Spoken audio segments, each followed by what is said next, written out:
Hello and good afternoon. This is Robert Schoenberger, Editor-in-Chief of Industry Week, and welcome to this week's Production Pulse. Tesla's NACS gains steam. We are looking at the rapid changes in the electric vehicle charging world, now that Ford, GM, Volvo, and several others are announcing they're going to adopt Tesla's North American charging system instead of the combined charging system standard that looked like it was heading to be the dominant one a few months ago.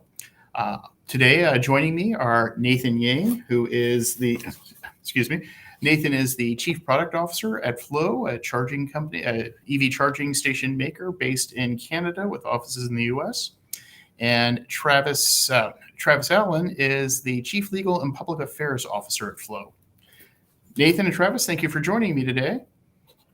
Yeah. Thank you for having us. Yep. So with several changes just in the past few weeks, again, Ford and GM announcing that they were going to use the Tesla standard mainly to tap into that giant supercharging network that Tesla has across the country, and then Ford following suit and Volvo following suit, and then the Society for SAE, no longer called the Society for Automotive Engineers, but SAE, announcing they were going to work on global standards. It looks like the switch that NACS is quickly becoming the dominant charging choice in North America. So let's start with you, Nathan. Our charging station manufacturers are companies like Flow. Are you concerned about the industry's ability to settle on a single standard? Do you think it's necessary for one to become dominant? Yeah, I think, regardless if we're centering on one standard or multiple standards, I think for us, we want to deliver the best experience for EV drivers. And so today, for example, we always support CHAdeMO connectors and CCS connectors. And we knew that CHAdeMO over time was phasing out because there's less and less vehicles supporting it. And now with NACS, it's a new connector standard that we want to support. We've been looking forward to offer it. A significant percentage, obviously, of our EV drivers that use our chargers are Tesla drivers. And so now with this opportunity to integrate and offer NACS connectors on our chargers natively, that means that they won't need adapters like they need today, right, to be able to use our chargers. So in many ways, it helps improve the user experience for Tesla EV drivers and other EV drivers in the future as well. You mentioned a couple of the standards that are kind of falling out of favor. Can you walk through just briefly what's available on the market right now to charge an electric vehicle? Yeah, in North America, it's largely CCS and CHAdeMO. They're the two primary types of connectors available today. Nissan Leaf, obviously CHAdeMO. Mitsubishi Outlander is another model that uses a CHAdeMO. Those over time, the volumes have been declining and being phased out.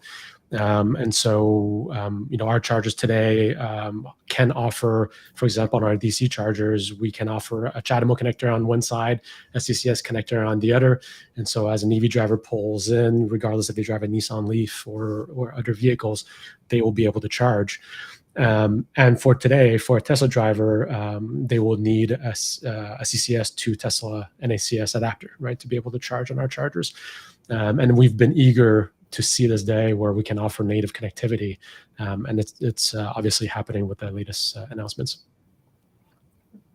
How difficult is it on the manufacturing side? How difficult is it to offer multiple types of connectors off the same charging station?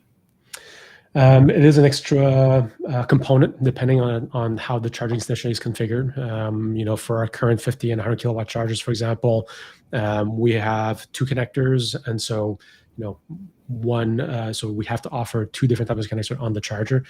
On our newer Flow Ultra chargers, you can pick and choose what type of connector you want. So you can say, well, I want, two CCS, one NACS, two NACS. You'll be able to choose.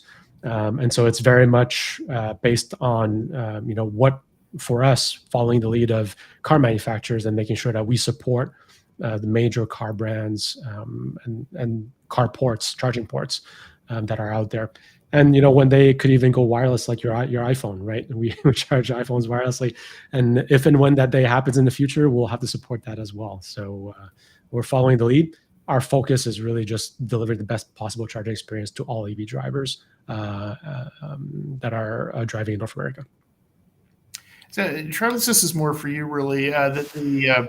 the Biden's Inflation Reduction Act included a lot of incentives for EV charging stations, including some pretty direct financial support.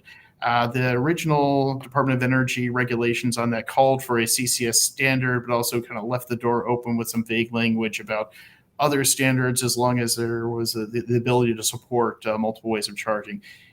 Does this create any kind of challenges from matching the regulations so you can tap into the public funds that are available for charging stations? Yeah, it certainly has made some waves, I would say, in the community of people that are working to dispense that money across the U.S. So the the federal rules set sort of the basic core standards that need to be met. The money itself under the NEVI program, which is the one that is most commonly known, it actually then goes to states, and so state departments of transportation are creating their own rules around that. And so in some cases, states are already talking about adding the NACS as an additional requirement. So that, for example, they would ask for an NACS connector in addition to a CCS connector. But it's pretty clear that the CCS, which was the most common standard in North America up until this point, is still going to be a core requirement. And in response to that, there's been some discussion with different states that have been talking about adding an NACS as an additional requirement, just because charging companies are a bit concerned that until that standard is developed with SAE, which you mentioned, that it might create some challenges in terms of getting that money out the door in an effective way if we're asking for NACS before that standard has actually been developed, both on the vehicle, on the charging station side, and also on the vehicle side. We need to make sure that it works for both sides of that equation. Great. Yeah, it's fascinating to watch how quickly this developed, because the DOE standards are only the suggested rules are only maybe a month and a half, 2 months old, and we're already looking at a massive market shift. So it's going to be a challenge to finalize how we're going to deal with this as an industry going forward. Yeah, there's likely to be this period of overlap, and as Nathan mentioned, I mean, that's okay. That's something that all of the hardware manufacturers can manage. It's also important to remember that there's so much more to those funding requirements than just that end connector point. There's a lot of really important requirements there about usability, payment, and also reliability or uptime. So making sure that not only do the stations have the connectors, but they actually work when people want them. And so it's part of a really interesting and evolving package of standards that will determine how successful that funding is. It's great. It's been funny. I've been the past few months talking to various editors around our company. You can tell the age groups of people when someone always makes the Betamax versus VHS comment, which completely dates us to a certain generation who went through these kinds of standard shifts before. But I mean, the industries have dealt with this over the years. 3.5 inch to 5.25 inch floppies. Everyone remember the zip drive or the jazz drive, and how some of those things survived and some were very short lived. From the manufacturer point of view, is this a matter of VHS versus betas, or is this more like Apple's charging standard versus the USB standard favored by everyone else? Is it something where they can coexist with some adapters, or is there some real advantage to sticking to one standard and not moving around much? That VHS and Betamax is a fun sort of analogy to think about.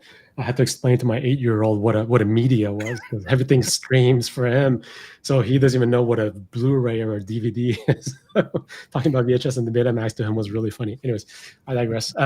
So if we can extend that analogy a little bit, it might be a little bit weird, but it proves the point. The NACS announcements is a connector form factor, like Travis was saying, is the tip of the connector. Now, the communication protocol is actually the same.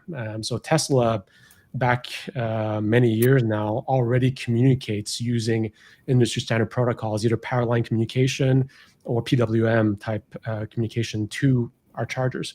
So they already speak, quote unquote, the same language. It's just the medium in which that energy is delivered and that communication happens is a little bit different. So it's almost like if you had a Betamax to VHS adapter that's interoperable between the two type of media, but then the information is encoded in the same way and it communicates in the same way. So from that perspective, it might seem, oh, it's a relatively easy change, but it is not, because today, as you know, the NACS connector is offered by the cable suppliers that Tesla uses, because it used to be a more proprietary connector.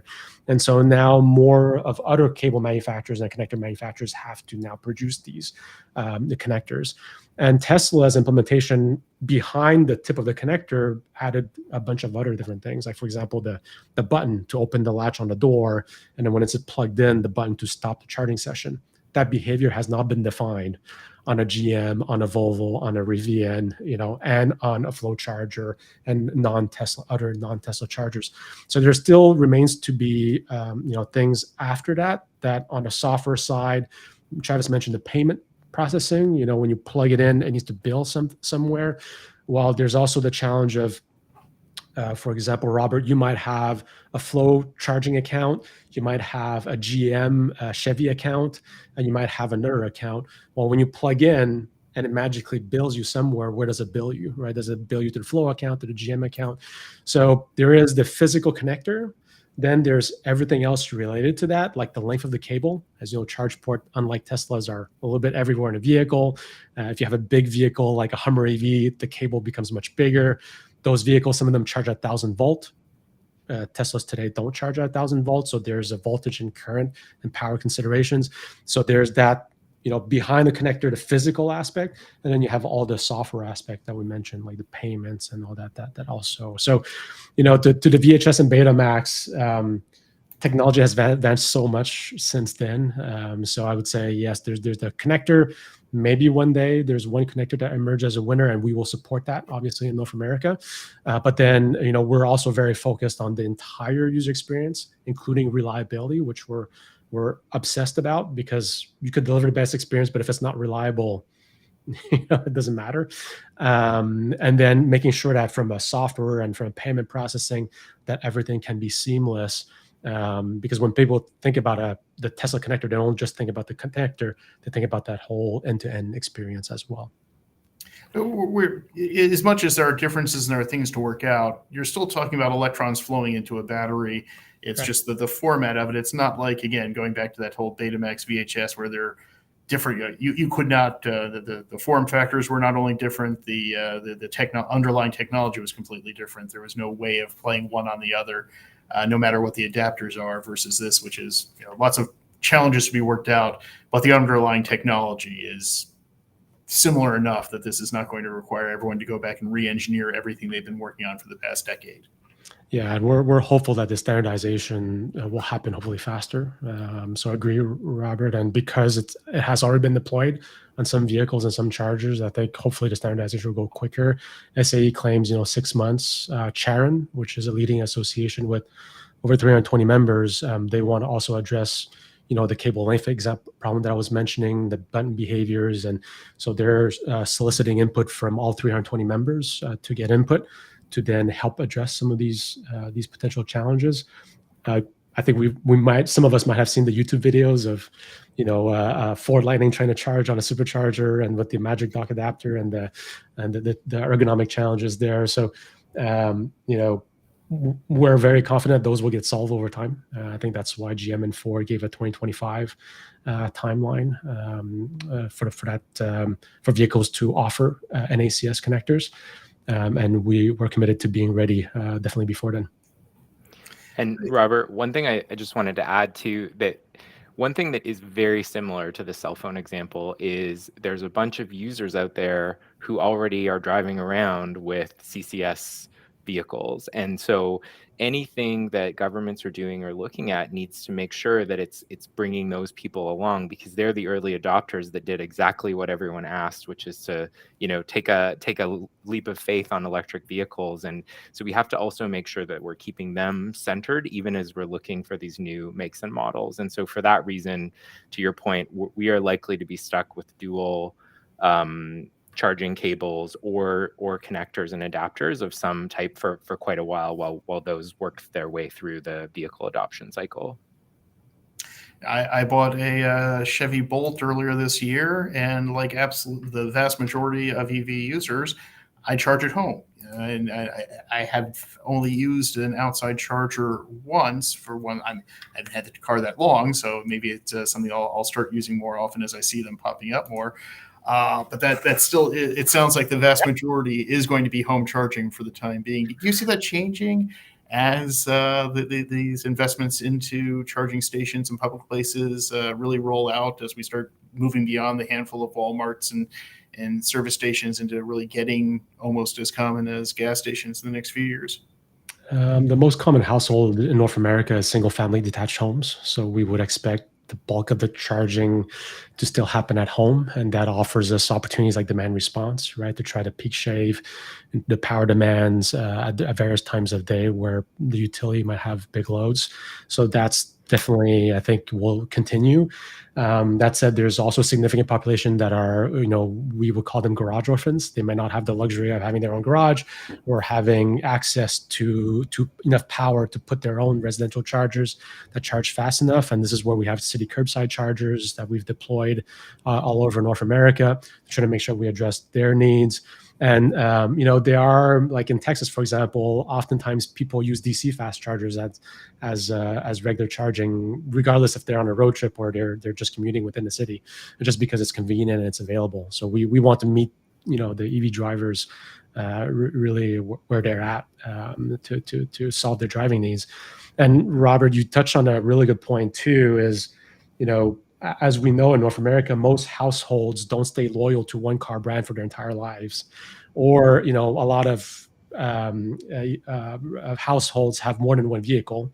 I think 1.7 or whatever is the stats for the U.S. And so for us, we want to be able to meet the needs of all EV drivers again. So you might be a household that has a Tesla and a Mustang Mach-E. And so you have to be able to charge at home for that, and maybe power share between your residential chargers. And then when you're on the road, maybe you want to use the same family account to be able to charge your Tesla and also your Mustang Mach-E. And then maybe you sell your Tesla and get another vehicle. So, for us, the key thing is we want to ensure the best possible experience, consistent experience, reliable experience for your household, regardless of the car brand or the type of vehicle you have at home, on the road, or even on the go between cities. Great. Thank you so much for discussing this. I guess a side question, just now that I have someone who's in that charging world, given the speed of demand growth we're seeing in EVs, I think the last survey is more than 50% of North America now are considering EVs for the next vehicle purchase. What's it like being there from a production side, from the manufacturing side? How quickly are you guys having to ramp up to meet that level of demand for the charging stations to support those vehicles? We're scrambling. We're working very hard, and it's a great place to be. To be clear, we'd much rather be in this place. I think our mission and our vision is to help address global warming, right? Drive EV adoption. EV adoption is really taking off, and I think all the tricks of the trade in terms of managing your supply chain and working with partners are applicable. Making sure that you have available replacement parts, make sure that you work with suppliers to plan out production, make sure you can even produce at multiple locations to be able to address the various demands from different regions. And so we are putting all those things in place and trying to working hard to meet the opportunity ahead of us. Yeah, one of the interesting features of Flow's business model is we've been vertically integrated basically since day one, which means we have the team that's doing the firmware, we have the software running the network, and also assembling the stations both in Quebec and also our new facility, which is in Auburn Hills, Michigan. And there were times in the company's history where people, investors, or the media said, why are you doing this? Why are you so interested in having that assembly part? Because it wasn't trendy. The NACS issue has really brought to the fore why that flexibility in such a novel, emerging industry is very helpful, because we are able to simply redesign our stations in order to meet what consumers want, and that gives us certain amounts of flexibility. And our assembly teams are amazing. I mean, they're able to adapt. Once we get them the cables, they will be able to put those on. So it's actually been a great time to be an assembler of charging stations. And to Nathan's point, it's really dynamic, and it's exactly where we want to be. Great. Nathan, Travis, thank you so much for joining me today, and thank you out there for taking some time to listen and learn a little bit about these rapidly changing standards. Thanks for your time, and I'll see you here in 2 weeks. Thank you. Thanks, Robert.